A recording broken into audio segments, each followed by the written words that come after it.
Namaste, devotees.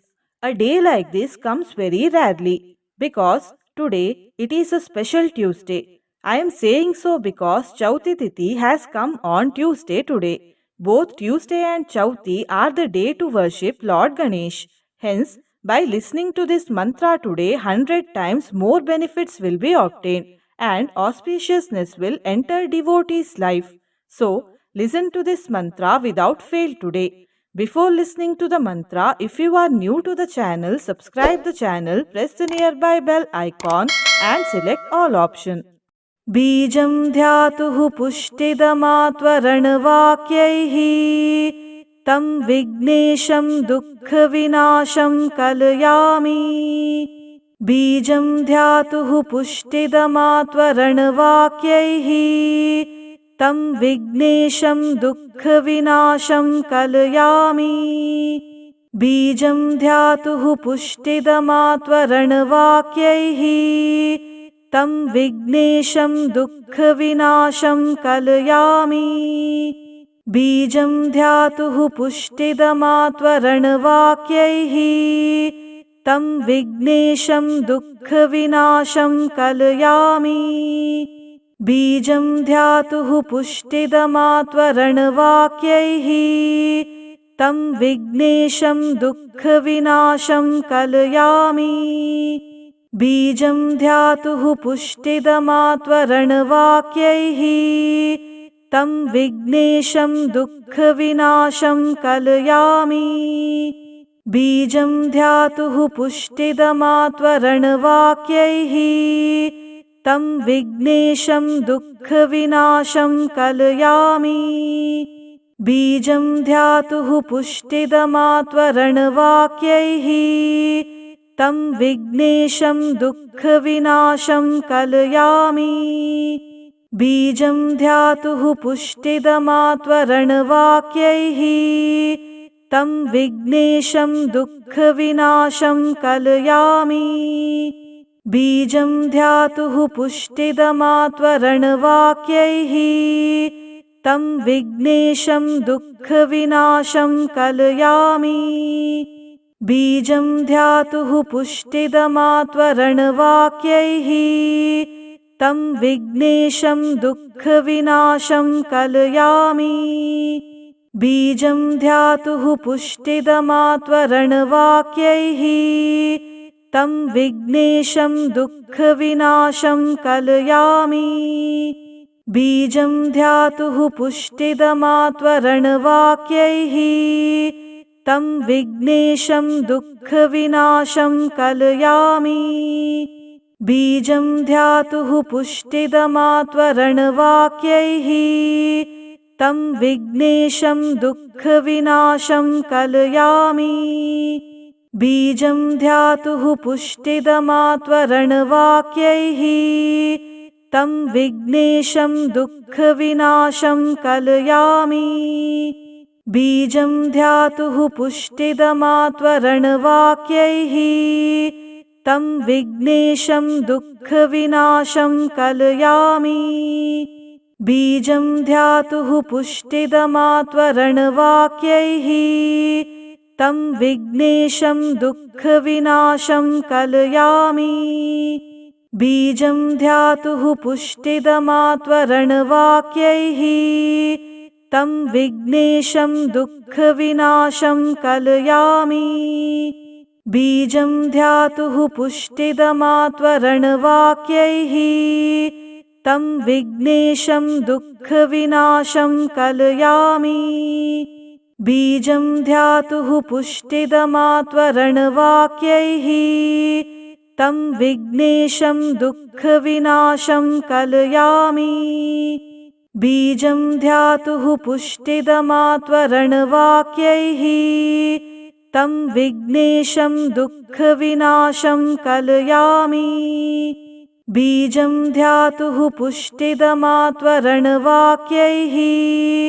तं विघ्नेशं दुःखविनाशं कलयामि बीजं ध्यातुः पुष्टिदमात्वरणवाक्यैः तं विघ्नेशं दुःखविनाशं कलयामि बीजं ध्यातुः पुष्टिदमात्वरणवाक्यैः तं विघ्नेशं दुःखविनाशं कलयामि। बीजं ध्यातुः पुष्टिदमात्वरणवाक्यैः तं विघ्नेशं दुःखविनाशं कलयामि। बीजं ध्यातुः पुष्टिदमात्वरणवाक्यैः तं विघ्नेशं दुःखविनाशं कलयामि। बीजं ध्यातुः पुष्टिदमात्वरणवाक्यैः तं विघ्नेशं दुःखविनाशं कलयामि। बीजं ध्यातुः पुष्टिदमात्वरणवाक्यैः तं विघ्नेशं दुःखविनाशं कलयामि। बीजं ध्यातुः पुष्टिदमात्वरणवाक्यैः तं विघ्नेशं दुःखविनाशं कलयामि। बीजं ध्यातुः पुष्टिदमात्वरणवाक्यैः तं विघ्नेशं दुःखविनाशं कलयामि। बीजं ध्यातुः पुष्टिदमात्वरणवाक्यैः तं विघ्नेशं दुःखविनाशं कलयामि। बीजं ध्यातुः पुष्टिदमात्वरणवाक्यैः तं विघ्नेशं दुःखविनाशं कलयामि। बीजं ध्यातुः पुष्टिदमात्वरणवाक्यैः तं विघ्नेशं दुःखविनाशं कलयामि। बीजं ध्यातुः पुष्टिदमात्वरणवाक्यैः तं विघ्नेशं दुःखविनाशं कलयामि। बीजं ध्यातुः पुष्टिदमात्वरणवाक्यैः तं विघ्नेशं दुःखविनाशं कलयामि। बीजं ध्यातुः पुष्टिदमात्वरणवाक्यैः तं विघ्नेशं दुःखविनाशं कलयामि। बीजं ध्यातुः पुष्टिदमात्वरणवाक्यैः तं विघ्नेशं दुःखविनाशं कलयामि। बीजं ध्यातुः पुष्टिदमात्वरणवाक्यैः तं विघ्नेशं दुःखविनाशं कलयामि। बीजं ध्यातुः पुष्टिदमात्वरणवाक्यैः तं विघ्नेशं दुःखविनाशं कलयामि। बीजं ध्यातुः पुष्टिदमात्वरणवाक्यैः तं विघ्नेशं दुःखविनाशं कलयामि। बीजं ध्यातुः पुष्टिदमात्वरणवाक्यैः तं विघ्नेशं दुःखविनाशं कलयामि। बीजं ध्यातुः पुष्टिदमात्वरणवाक्यैः तं विघ्नेशं दुःखविनाशं कलयामि। बीजं ध्यातुः पुष्टिदमात्वरणवाक्यैः तं विघ्नेशं दुःखविनाशं कलयामि। बीजं ध्यातुः पुष्टिदमात्वरणवाक्यैः तं विघ्नेशं दुःखविनाशं कलयामि।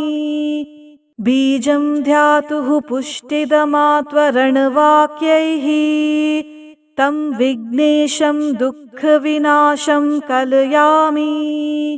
बीजं ध्यातुः पुष्टिदमात्वरणवाक्यैः तं विघ्नेशं दुःखविनाशं कलयामि।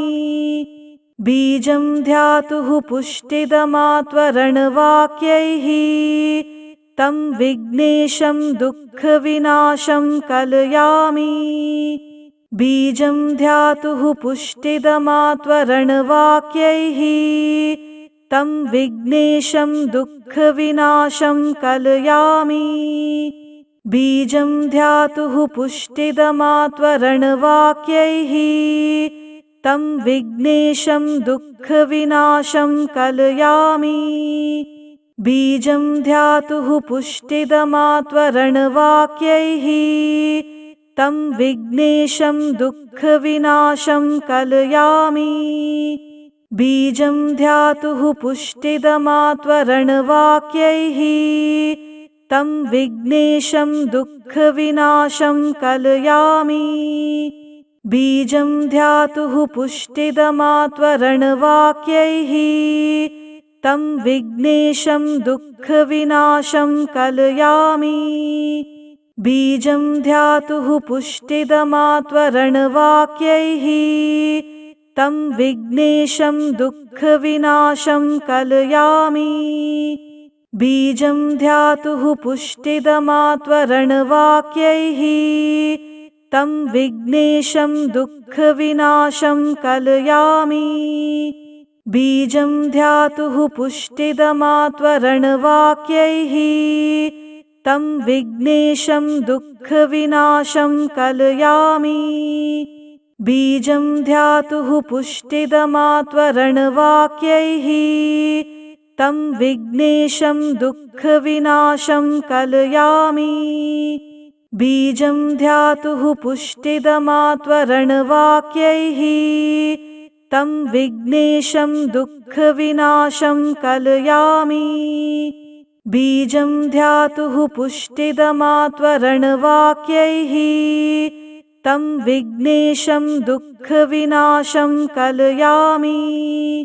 बीजं ध्यातुः पुष्टिदमात्वरणवाक्यैः तं विघ्नेशं दुःखविनाशं कलयामि। बीजं ध्यातुः पुष्टिदमात्वरणवाक्यैः तं विघ्नेशं दुःखविनाशं कलयामि। बीजं ध्यातुः पुष्टिदमात्वरणवाक्यैः तं विघ्नेशं दुःखविनाशं कलयामि।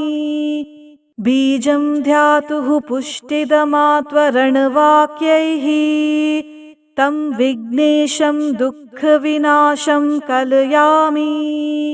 बीजं ध्यातुः पुष्टिदमात्वरणवाक्यैः तं विघ्नेशं दुःखविनाशं कलयामि।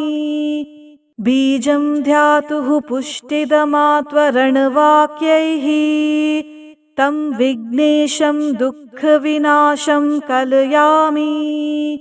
बीजं ध्यातुः पुष्टिदमात्वरणवाक्यैः तं विघ्नेशं दुःखविनाशं कलयामि। बीजं ध्यातुः पुष्टिदमात्वरणवाक्यैः तं विघ्नेशं दुःखविनाशं कलयामि। बीजं ध्यातुः पुष्टिदमात्वरणवाक्यैः तं विघ्नेशं दुःखविनाशं कलयामि। बीजं ध्यातुः पुष्टिदमात्वरणवाक्यैः तं विघ्नेशं दुःखविनाशं कलयामि। बीजं ध्यातुः पुष्टिदमात्वरणवाक्यैः तं विघ्नेशं दुःखविनाशं कलयामि। बीजं ध्यातुः पुष्टिदमात्वरणवाक्यैः तं विघ्नेशं दुःखविनाशं कलयामि। बीजं ध्यातुः पुष्टिदमात्वरणवाक्यैः तं विघ्नेशं दुःखविनाशं कलयामि। बीजं ध्यातुः पुष्टिदमात्वरणवाक्यैः तं विघ्नेशं दुःखविनाशं कलयामि। बीजं ध्यातुः पुष्टिदमात्वरणवाक्यैः तं विघ्नेशं दुःखविनाशं कलयामि।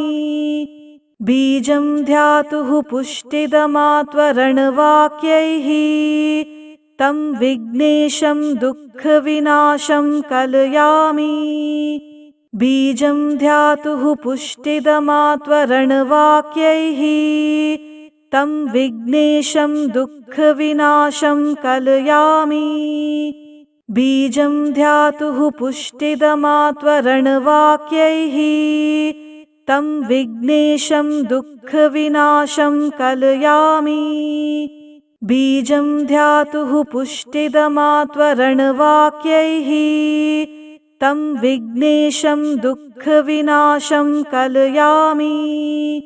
बीजं ध्यातुः पुष्टिदमात्वरणवाक्यैः तं विघ्नेशं दुःखविनाशं कलयामि।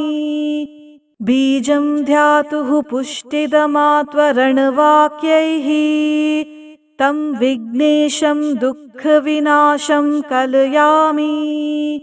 बीजं ध्यातुः पुष्टिदमात्वरणवाक्यैः तं विघ्नेशं दुःखविनाशं कलयामि।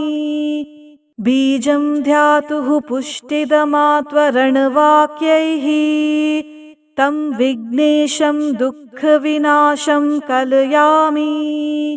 बीजं ध्यातुः पुष्टिदमात्वरणवाक्यैः तं विघ्नेशं दुःखविनाशं कलयामि। बीजं ध्यातुः पुष्टिदमात्वरणवाक्यैः तं विघ्नेशं दुःखविनाशं कलयामि। बीजं ध्यातुः पुष्टिदमात्वरणवाक्यैः तं विघ्नेशं दुःखविनाशं कलयामि। बीजं ध्यातुः पुष्टिदमात्वरणवाक्यैः तं विघ्नेशं दुःखविनाशं कलयामि। बीजं ध्यातुः पुष्टिदमात्वरणवाक्यैः तं विघ्नेशं दुःखविनाशं कलयामि। बीजं ध्यातुः पुष्टिदमात्वरणवाक्यैः तं विघ्नेशं दुःखविनाशं कलयामि। बीजं ध्यातुः पुष्टिदमात्वरणवाक्यैः तं विघ्नेशं दुःखविनाशं कलयामि। बीजं ध्यातुः पुष्टिदमात्वरणवाक्यैः तं विघ्नेशं दुःखविनाशं कलयामि। बीजं ध्यातुः पुष्टिदमात्वरणवाक्यैः तं विघ्नेशं दुःखविनाशं कलयामि। बीजं ध्यातुः पुष्टिदमात्वरणवाक्यैः तं विघ्नेशं दुःखविनाशं कलयामि। बीजं ध्यातुः पुष्टिदमात्वरणवाक्यैः तं विघ्नेशं दुःखविनाशं कलयामि। बीजं ध्यातुः पुष्टिदमात्वरणवाक्यैः तं विघ्नेशं दुःखविनाशं कलयामि। बीजं ध्यातुः पुष्टिदमात्वरणवाक्यैः तं विघ्नेशं दुःखविनाशं कलयामि। बीजं ध्यातुः पुष्टिदमात्वरणवाक्यैः तं विघ्नेशं दुःखविनाशं कलयामि। बीजं ध्यातुः पुष्टिदमात्वरणवाक्यैः तं विघ्नेशं दुःखविनाशं कलयामि। बीजं ध्यातुः पुष्टिदमात्वरणवाक्यैः तं विघ्नेशं दुःखविनाशं कलयामि।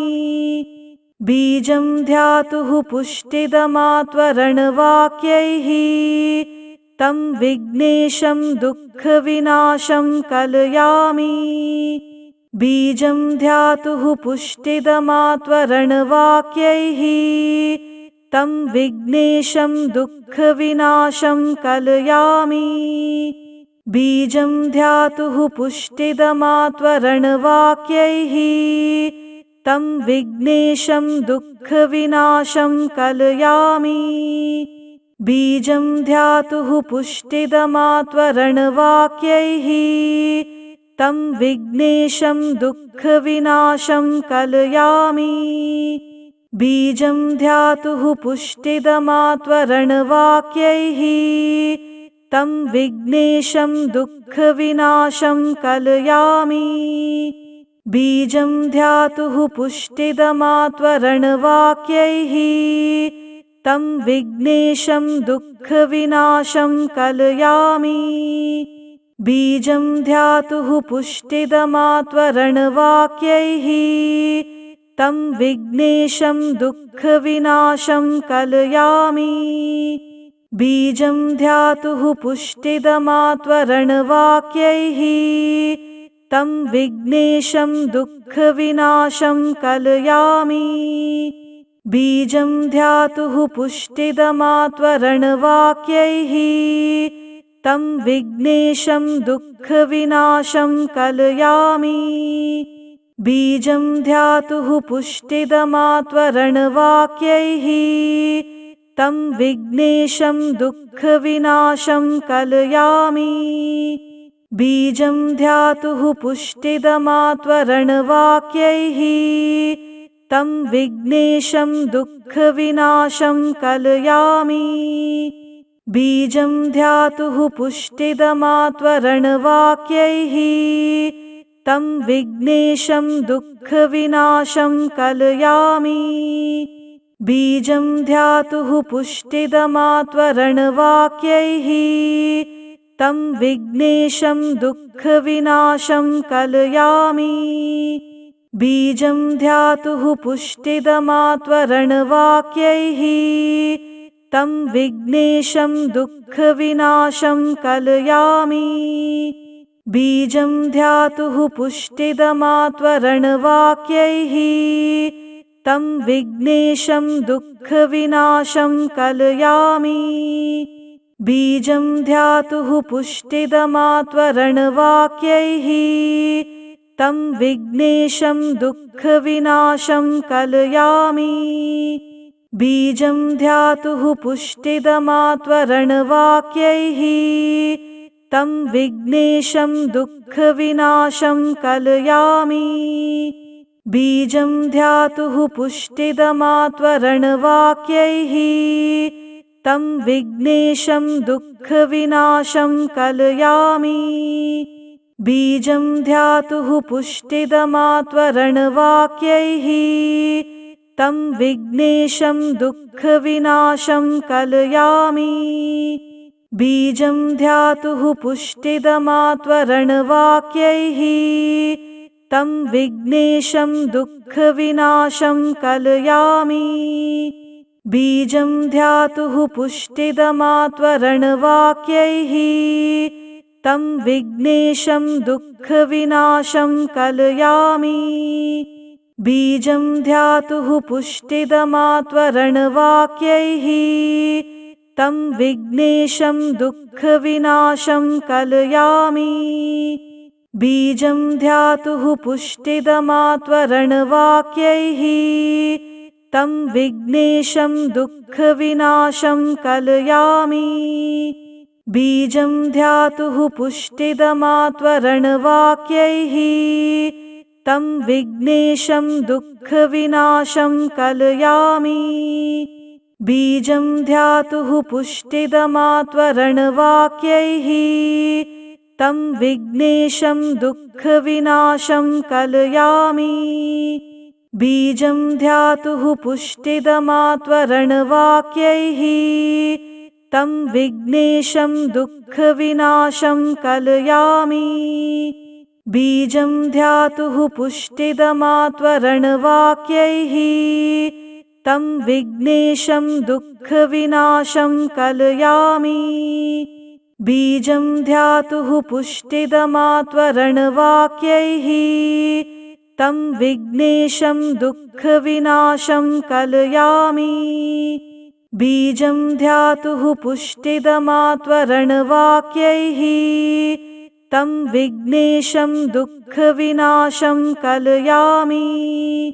बीजं ध्यातुः पुष्टिदमात्वरणवाक्यैः तं विघ्नेशं दुःखविनाशं कलयामि। बीजं ध्यातुः पुष्टिदमात्वरणवाक्यैः तं विघ्नेशं दुःखविनाशं कलयामि। बीजं ध्यातुः पुष्टिदमात्वरणवाक्यैः तं विघ्नेशं दुःखविनाशं कलयामि। बीजं ध्यातुः पुष्टिदमात्वरणवाक्यैः तं विघ्नेशं दुःखविनाशं कलयामि। बीजं ध्यातुः पुष्टिदमात्वरणवाक्यैः तं विघ्नेशं दुःखविनाशं कलयामि। बीजं ध्यातुः पुष्टिदमात्वरणवाक्यैः तं विघ्नेशं दुःखविनाशं कलयामि। बीजं ध्यातुः पुष्टिदमात्वरणवाक्यैः तं विघ्नेशं दुःखविनाशं कलयामि। बीजं ध्यातुः पुष्टिदमात्वरणवाक्यैः तं विघ्नेशं दुःखविनाशं कलयामि। बीजं ध्यातुः पुष्टिदमात्वरणवाक्यैः तं विघ्नेशं दुःखविनाशं कलयामि।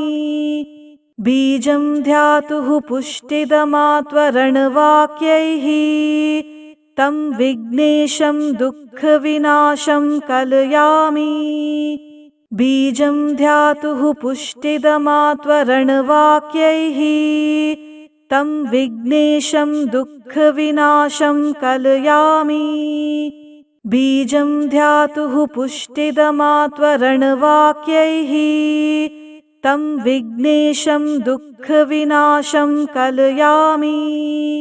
बीजं ध्यातुः पुष्टिदमात्वरणवाक्यैः तं विघ्नेशं दुःखविनाशं कलयामि।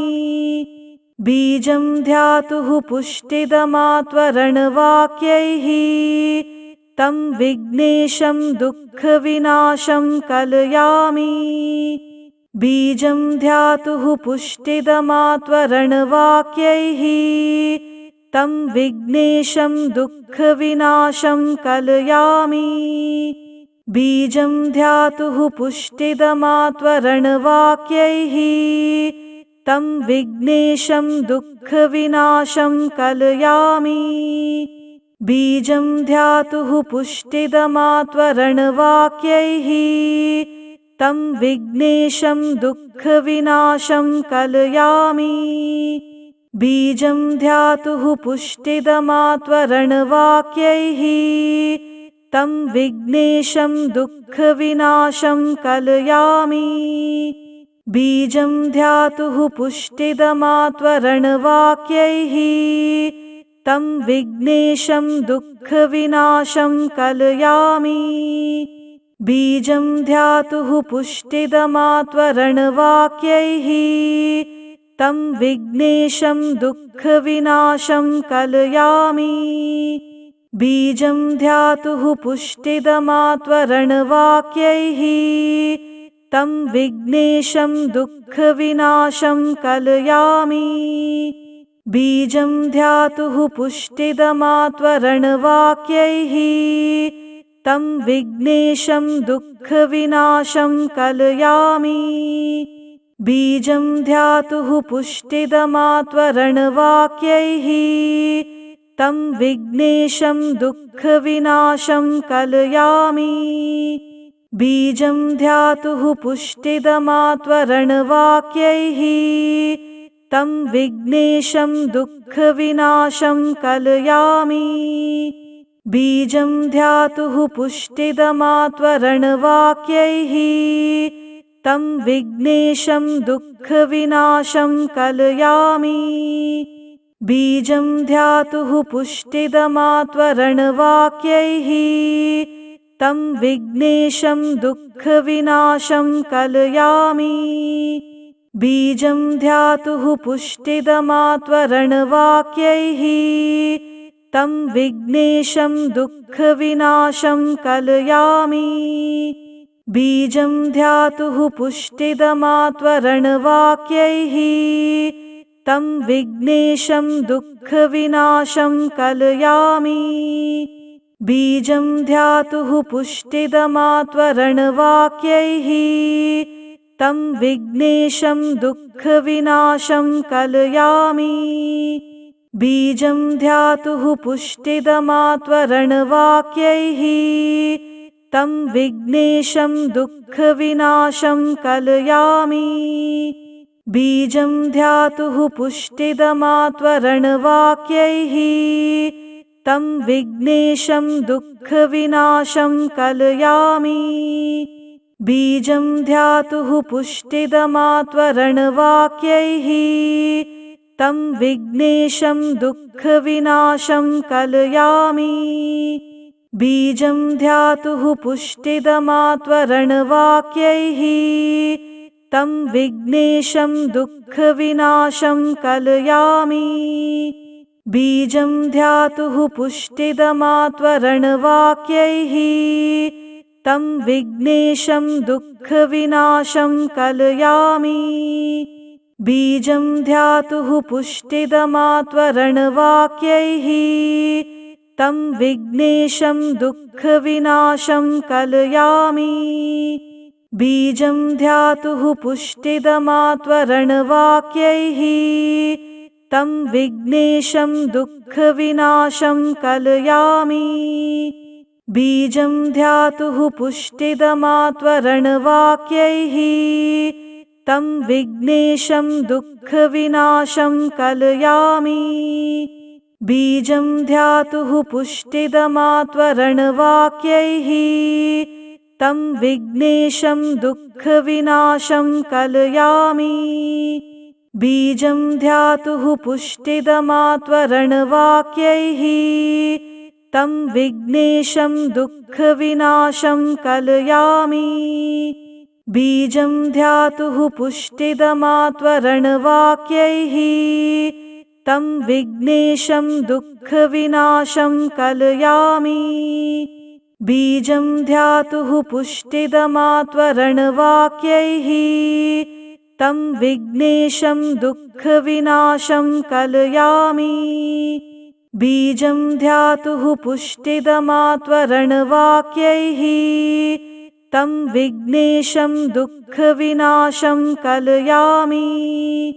बीजं ध्यातुः पुष्टिदमात्वरणवाक्यैः तं विघ्नेशं दुःखविनाशं कलयामि। बीजं ध्यातुः पुष्टिदमात्वरणवाक्यैः तं विघ्नेशं दुःखविनाशं कलयामि। बीजं ध्यातुः पुष्टिदमात्वरणवाक्यैः तं विघ्नेशं दुःखविनाशं कलयामि। बीजं ध्यातुः पुष्टिदमात्वरणवाक्यैः तं विघ्नेशं दुःखविनाशं कलयामि। बीजं ध्यातुः पुष्टिदमात्वरणवाक्यैः तं विघ्नेशं दुःखविनाशं कलयामि। बीजं ध्यातुः पुष्टिदमात्वरणवाक्यैः तं विघ्नेशं दुःखविनाशं कलयामि। बीजं ध्यातुः पुष्टिदमात्वरणवाक्यैः तं विघ्नेशं दुःखविनाशं कलयामि। बीजं ध्यातुः पुष्टिदमात्वरणवाक्यैः तं विघ्नेशं दुःखविनाशं कलयामि।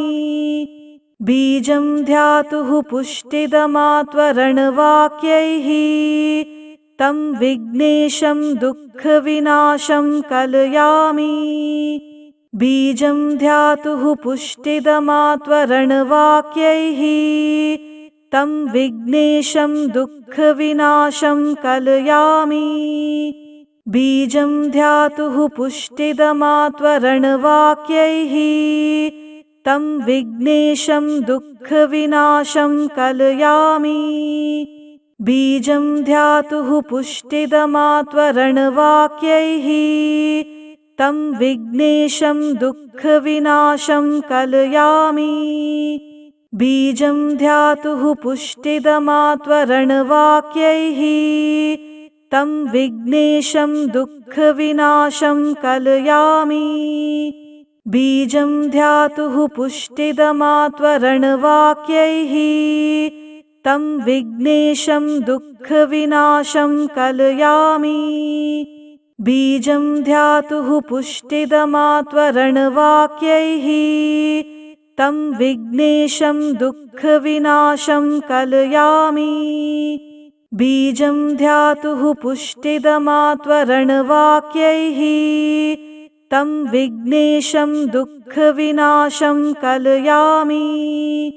बीजं ध्यातुः पुष्टिदमात्वरणवाक्यैः तं विघ्नेशं दुःखविनाशं कलयामि। बीजं ध्यातुः पुष्टिदमात्वरणवाक्यैः तं विघ्नेशं दुःखविनाशं कलयामि। बीजं ध्यातुः पुष्टिदमात्वरणवाक्यैः तं विघ्नेशं दुःखविनाशं कलयामि। बीजं ध्यातुः पुष्टिदमात्वरणवाक्यैः तं विघ्नेशं दुःखविनाशं कलयामि। बीजं ध्यातुः पुष्टिदमात्वरणवाक्यैः तं विघ्नेशं दुःखविनाशं कलयामि। बीजं ध्यातुः पुष्टिदमात्वरणवाक्यैः तं विघ्नेशं दुःखविनाशं कलयामि। बीजं ध्यातुः पुष्टिदमात्वरणवाक्यैः तं विघ्नेशं दुःखविनाशं कलयामि। बीजं ध्यातुः पुष्टिदमात्वरणवाक्यैः तं विघ्नेशं दुःखविनाशं कलयामि। बीजं ध्यातुः पुष्टिदमात्वरणवाक्यैः तं विघ्नेशं दुःखविनाशं कलयामि। बीजं ध्यातुः पुष्टिदमात्वरणवाक्यैः तं विघ्नेशं दुःखविनाशं कलयामि। बीजं ध्यातुः पुष्टिदमात्वरणवाक्यैः तं विघ्नेशं दुःखविनाशं कलयामि। बीजं ध्यातुः पुष्टिदमात्वरणवाक्यैः तं विघ्नेशं दुःखविनाशं कलयामि। बीजं ध्यातुः पुष्टिदमात्वरणवाक्यैः तं विघ्नेशं दुःखविनाशं कलयामि। बीजं ध्यातुः पुष्टिदमात्वरणवाक्यैः तं विघ्नेशं दुःखविनाशं कलयामि। बीजं ध्यातुः पुष्टिदमात्वरणवाक्यैः तं विघ्नेशं दुःखविनाशं कलयामि।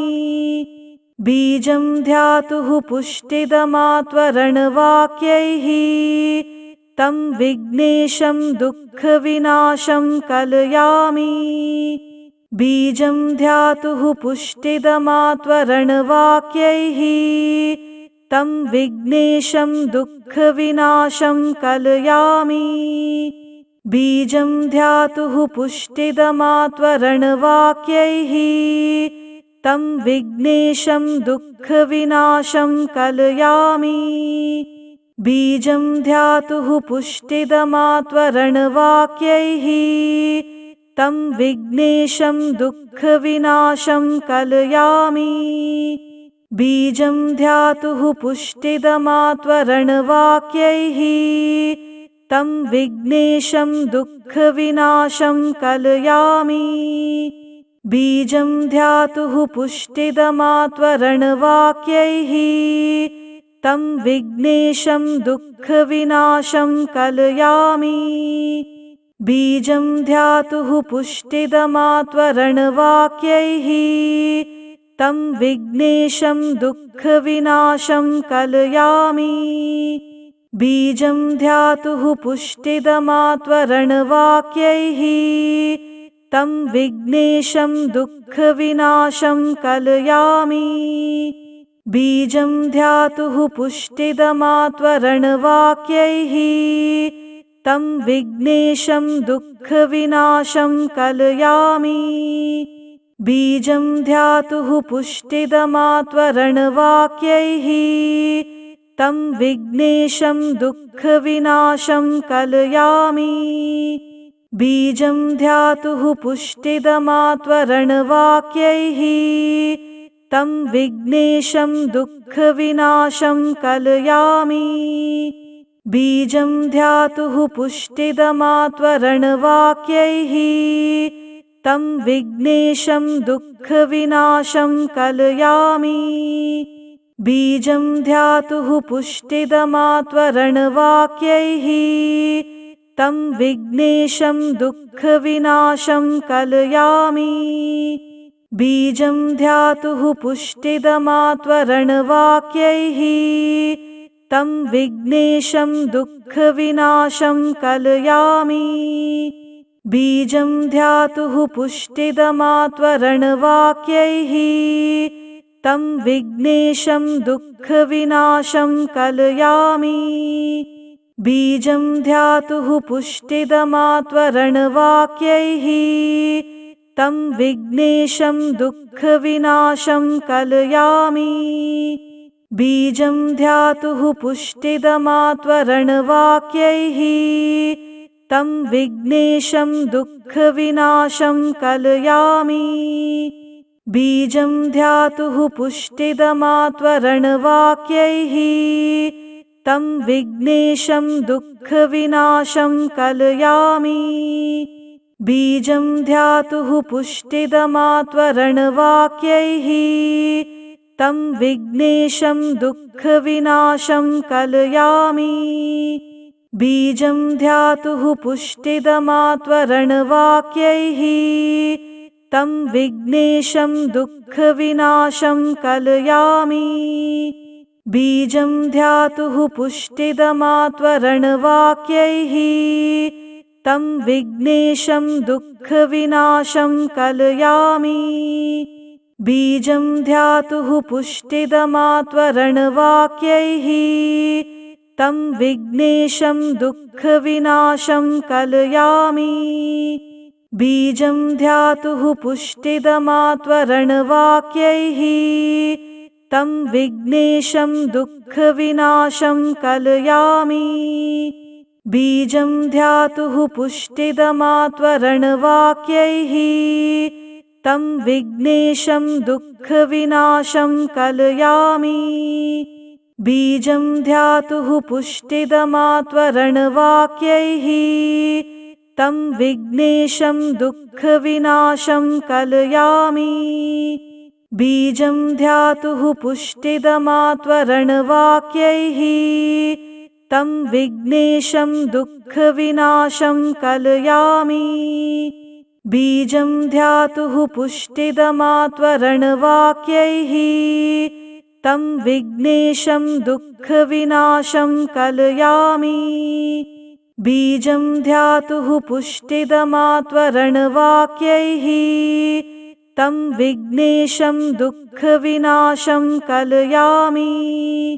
बीजं ध्यातुः पुष्टिदमात्वरणवाक्यैः तं विघ्नेशं दुःखविनाशं कलयामि।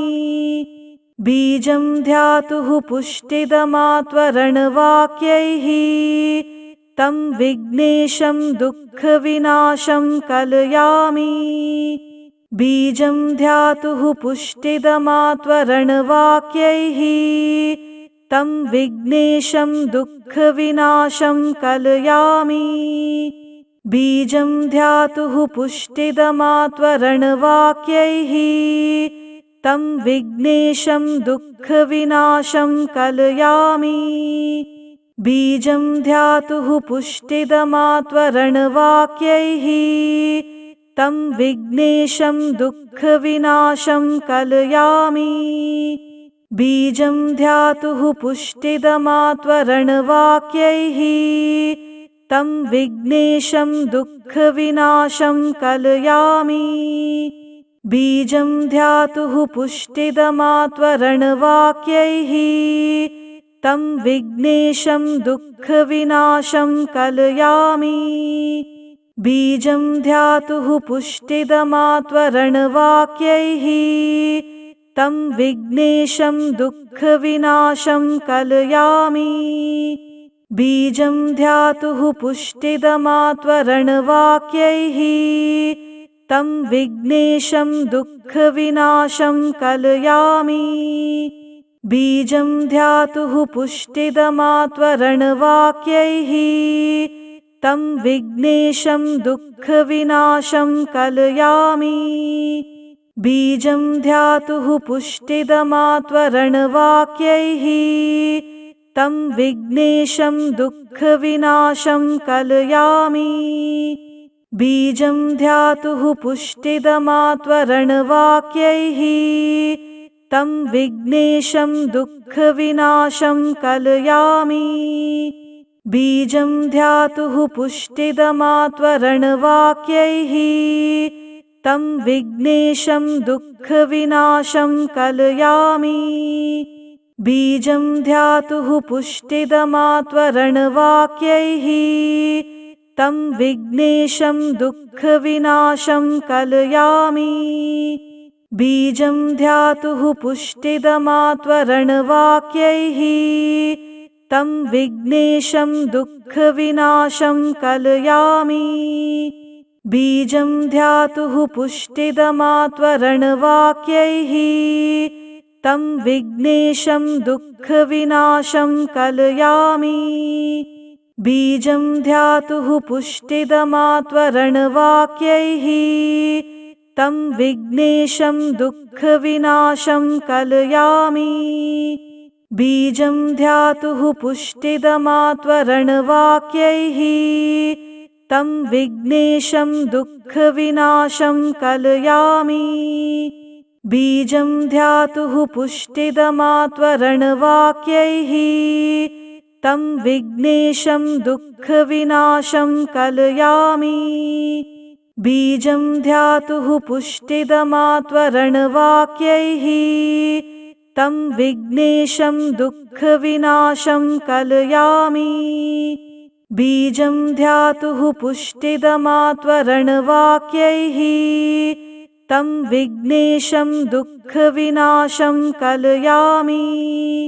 बीजं ध्यातुः पुष्टिदमात्वरणवाक्यैः तं विघ्नेशं दुःखविनाशं कलयामि। बीजं ध्यातुः पुष्टिदमात्वरणवाक्यैः तं विघ्नेशं दुःखविनाशं कलयामि। बीजं ध्यातुः पुष्टिदमात्वरणवाक्यैः तं विघ्नेशं दुःखविनाशं कलयामि। बीजं ध्यातुः पुष्टिदमात्वरणवाक्यैः तं विघ्नेशं दुःखविनाशं कलयामि। बीजं ध्यातुः पुष्टिदमात्वरणवाक्यैः तं विघ्नेशं दुःखविनाशं कलयामि। बीजं ध्यातुः पुष्टिदमात्वरणवाक्यैः तं विघ्नेशं दुःखविनाशं कलयामि। बीजं ध्यातुः पुष्टिदमात्वरणवाक्यैः तं विघ्नेशं दुःखविनाशं कलयामि। बीजं ध्यातुः पुष्टिदमात्वरणवाक्यैः तं विघ्नेशं दुःखविनाशं कलयामि। बीजं ध्यातुः पुष्टिदमात्वरणवाक्यैः तं विघ्नेशं दुःखविनाशं कलयामि। बीजं ध्यातुः पुष्टिदमात्वरणवाक्यैः तं विघ्नेशं दुःखविनाशं कलयामि। बीजं ध्यातुः पुष्टिदमात्वरणवाक्यैः तं विघ्नेशं दुःखविनाशं कलयामि। बीजं ध्यातुः पुष्टिदमात्वरणवाक्यैः तं विघ्नेशं दुःखविनाशं कलयामि। बीजं ध्यातुः पुष्टिदमात्वरणवाक्यैः तं विघ्नेशं दुःखविनाशं कलयामि। बीजं ध्यातुः पुष्टिदमात्वरणवाक्यैः तं विघ्नेशं दुःखविनाशं कलयामि। बीजं ध्यातुः पुष्टिदमात्वरणवाक्यैः तं विघ्नेशं दुःखविनाशं कलयामि। बीजं ध्यातुः पुष्टिदमात्वरणवाक्यैः तं विघ्नेशं दुःखविनाशं कलयामि। बीजं ध्यातुः पुष्टिदमात्वरणवाक्यैः तं विघ्नेशं दुःखविनाशं कलयामि। बीजं ध्यातुः पुष्टिदमात्वरणवाक्यैः तं विघ्नेशं दुःखविनाशं कलयामि। बीजं ध्यातुः पुष्टिदमात्वरणवाक्यैः तं विघ्नेशं दुःखविनाशं कलयामि। बीजं ध्यातुः पुष्टिदमात्वरणवाक्यैः तं विघ्नेशं दुःखविनाशं कलयामि। बीजं ध्यातुः पुष्टिदमात्वरणवाक्यैः तं विघ्नेशं दुःखविनाशं कलयामि। बीजं ध्यातुः पुष्टिदमात्वरणवाक्यैः तं विघ्नेशं दुःखविनाशं कलयामि। बीजं ध्यातुः पुष्टिदमात्वरणवाक्यैः तं विघ्नेशं दुःखविनाशं कलयामि। बीजं ध्यातुः पुष्टिदमात्वरणवाक्यैः तं विघ्नेशं दुःखविनाशं कलयामि। बीजं ध्यातुः पुष्टिदमात्वरणवाक्यैः तं विघ्नेशं दुःखविनाशं कलयामि। बीजं ध्यातुः पुष्टिदमात्वरणवाक्यैः तं विघ्नेशं दुःखविनाशं कलयामि। बीजं ध्यातुः पुष्टिदमात्वरणवाक्यैः तं विघ्नेशं दुःखविनाशं कलयामि। बीजं ध्यातुः पुष्टिदमात्वरणवाक्यैः तं विघ्नेशं दुःखविनाशं कलयामि। बीजं ध्यातुः पुष्टिदमात्वरणवाक्यैः तं विघ्नेशं दुःखविनाशं कलयामि। बीजं ध्यातुः पुष्टिदमात्वरणवाक्यैः तं विघ्नेशं दुःखविनाशं कलयामि। बीजं ध्यातुः पुष्टिदमात्वरणवाक्यैः तं विघ्नेशं दुःखविनाशं कलयामि। बीजं ध्यातुः पुष्टिदमात्वरणवाक्यैः तं विघ्नेशं दुःखविनाशं कलयामि। बीजं ध्यातुः पुष्टिदमात्वरणवाक्यैः तं विघ्नेशं दुःखविनाशं कलयामि। बीजं ध्यातुः पुष्टिदमात्वरणवाक्यैः तं विघ्नेशं दुःखविनाशं कलयामि। बीजं ध्यातुः पुष्टिदमात्वरणवाक्यैः तं विघ्नेशं दुःखविनाशं कलयामि। बीजं ध्यातुः पुष्टिदमात्वरणवाक्यैः तं विघ्नेशं दुःखविनाशं कलयामि। बीजं ध्यातुः पुष्टिदमात्वरणवाक्यैः तं विघ्नेशं दुःखविनाशं कलयामि। बीजं ध्यातुः पुष्टिदमात्वरणवाक्यैः तं विघ्नेशं दुःखविनाशं कलयामि। बीजं ध्यातुः पुष्टिदमात्वरणवाक्यैः तं विघ्नेशं दुःखविनाशं कलयामि। बीजं ध्यातुः पुष्टिदमात्वरणवाक्यैः तं विघ्नेशं दुःखविनाशं कलयामि। बीजं ध्यातुः पुष्टिदमात्वरणवाक्यैः तं विघ्नेशं दुःखविनाशं कलयामि। बीजं ध्यातुः पुष्टिदमात्वरणवाक्यैः तं विघ्नेशं दुःखविनाशं कलयामि। बीजं ध्यातुः पुष्टिदमात्वरणवाक्यैः तं विघ्नेशं दुःखविनाशं कलयामि। बीजं ध्यातुः पुष्टिदमात्वरणवाक्यैः तं विघ्नेशं दुःखविनाशं कलयामि। बीजं ध्यातुः पुष्टिदमात्वरणवाक्यैः तं विघ्नेशं दुःखविनाशं कलयामि। बीजं ध्यातुः पुष्टिदमात्वरणवाक्यैः तं विघ्नेशं दुःखविनाशं कलयामि। बीजं ध्यातुः पुष्टिदमात्वरणवाक्यैः तं विघ्नेशं दुःखविनाशं कलयामि। बीजं ध्यातुः पुष्टिदमात्वरणवाक्यैः तं विघ्नेशं दुःखविनाशं कलयामि। बीजं ध्यातुः पुष्टिदमात्वरणवाक्यैः तं विघ्नेशं दुःखविनाशं कलयामि। बीजं ध्यातुः पुष्टिदमात्वरणवाक्यैः तं विघ्नेशं दुःखविनाशं कलयामि। बीजं ध्यातुः पुष्टिदमात्वरणवाक्यैः तं विघ्नेशं दुःखविनाशं कलयामि।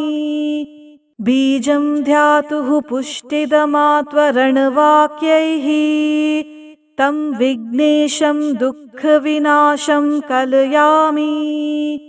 बीजं ध्यातुः पुष्टिदमात्वरणवाक्यैः तं विघ्नेशं दुःखविनाशं कलयामि। बीजं ध्यातुः पुष्टिदमात्वरणवाक्यैः तं विघ्नेशं दुःखविनाशं कलयामि। बीजं ध्यातुः पुष्टिदमात्वरणवाक्यैः तं विघ्नेशं दुःखविनाशं कलयामि। बीजं ध्यातुः पुष्टिदमात्वरणवाक्यैः तं विघ्नेशं दुःखविनाशं कलयामि। बीजं ध्यातुः पुष्टिदमात्वरणवाक्यैः तं विघ्नेशं दुःखविनाशं कलयामि। बीजं ध्यातुः पुष्टिदमात्वरणवाक्यैः तं विघ्नेशं दुःखविनाशं कलयामि। बीजं ध्यातुः पुष्टिदमात्वरणवाक्यैः तं विघ्नेशं दुःखविनाशं कलयामि। बीजं ध्यातुः पुष्टिदमात्वरणवाक्यैः तं विघ्नेशं दुःखविनाशं कलयामि। बीजं ध्यातुः पुष्टिदमात्वरणवाक्यैः तं विघ्नेशं दुःखविनाशं कलयामि। बीजं ध्यातुः पुष्टिदमात्वरणवाक्यैः तं विघ्नेशं दुःखविनाशं कलयामि। बीजं ध्यातुः पुष्टिदमात्वरणवाक्यैः तं विघ्नेशं दुःखविनाशं कलयामि। बीजं ध्यातुः पुष्टिदमात्वरणवाक्यैः तं विघ्नेशं दुःखविनाशं कलयामि। बीजं ध्यातुः पुष्टिदमात्वरणवाक्यैः तं विघ्नेशं दुःखविनाशं कलयामि। बीजं ध्यातुः पुष्टिदमात्वरणवाक्यैः तं विघ्नेशं दुःखविनाशं कलयामि।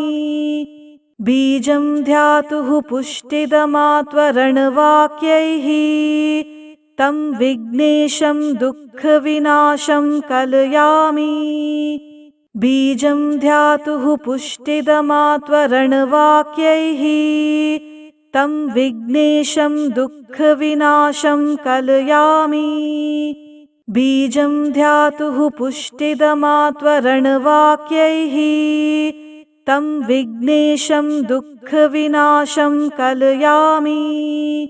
बीजं ध्यातुः पुष्टिदमात्वरणवाक्यैः तं विघ्नेशं दुःखविनाशं कलयामि। बीजं ध्यातुः पुष्टिदमात्वरणवाक्यैः तं विघ्नेशं दुःखविनाशं कलयामि। बीजं ध्यातुः पुष्टिदमात्वरणवाक्यैः तं विघ्नेशं दुःखविनाशं कलयामि। बीजं ध्यातुः पुष्टिदमात्वरणवाक्यैः तं विघ्नेशं दुःखविनाशं कलयामि। बीजं ध्यातुः पुष्टिदमात्वरणवाक्यैः तं विघ्नेशं दुःखविनाशं कलयामि। बीजं ध्यातुः पुष्टिदमात्वरणवाक्यैः तं विघ्नेशं दुःखविनाशं कलयामि। बीजं ध्यातुः पुष्टिदमात्वरणवाक्यैः तं विघ्नेशं दुःखविनाशं कलयामि। बीजं ध्यातुः पुष्टिदमात्वरणवाक्यैः तं विघ्नेशं दुःखविनाशं कलयामि। बीजं ध्यातुः पुष्टिदमात्वरणवाक्यैः तं विघ्नेशं दुःखविनाशं कलयामि।